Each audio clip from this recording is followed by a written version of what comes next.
થાય એ વિચારે નહીં આપણું સનાતન ધર્મ, અને એના વંશજ આપણે.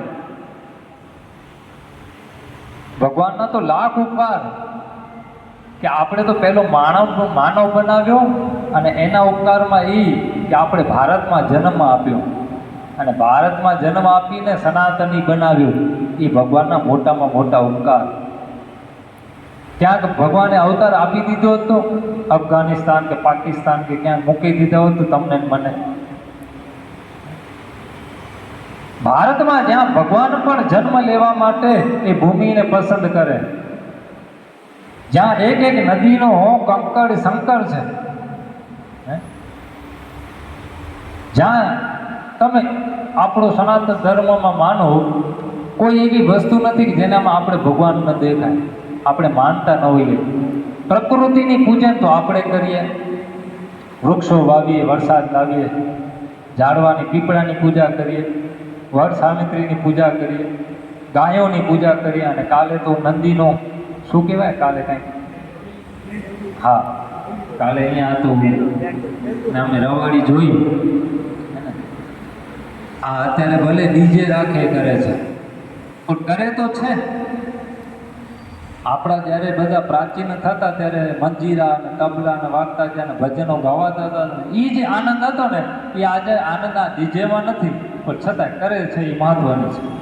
ડીજે તો ડીજે રાખે, પણ આપણા મૂળ વાત એ હતી કે સનાતની કહેવાથી સનાતની નહીં બનીએ, સનાતનનું કાંઈક પાલન કરીએ.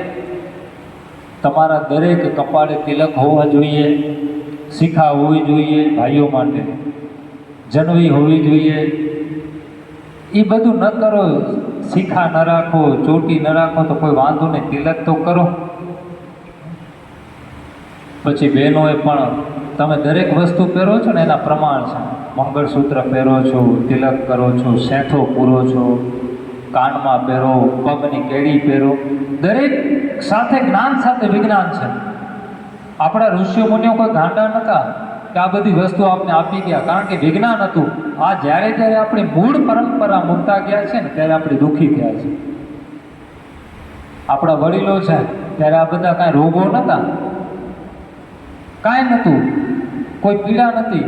અને હું તો દરેક જગ્યાએ કહું છું કે પહેલાં કાંઈ નહોતું ને છતાં સુખ હતું, આજે બધું છે પણ સુખ નથી. પહેલાં ઘરોમાં લાઇટો નથી પણ સુખી હતા, આજે ઘરોમાં એસી ચાલુ છે પણ અંદરથી ભરીએ છીએ, અંદરથી ઠંડક નથી.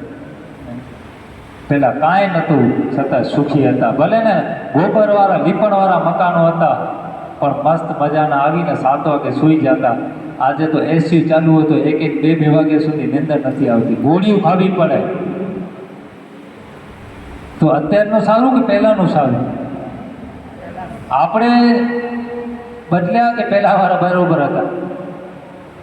મને તો એમ લાગે કે પહેલાં જે હતું ને એ બરાબર હતું. જ્યારે જ્યારે આપણે આપણી મર્યાદા મૂકીએ છીએ ને ત્યારે આપણી હાનિ થઈ છે, અને આપણી હાનિ થઈ તો સમજજો કે સનાતનની હાનિ થાય છે.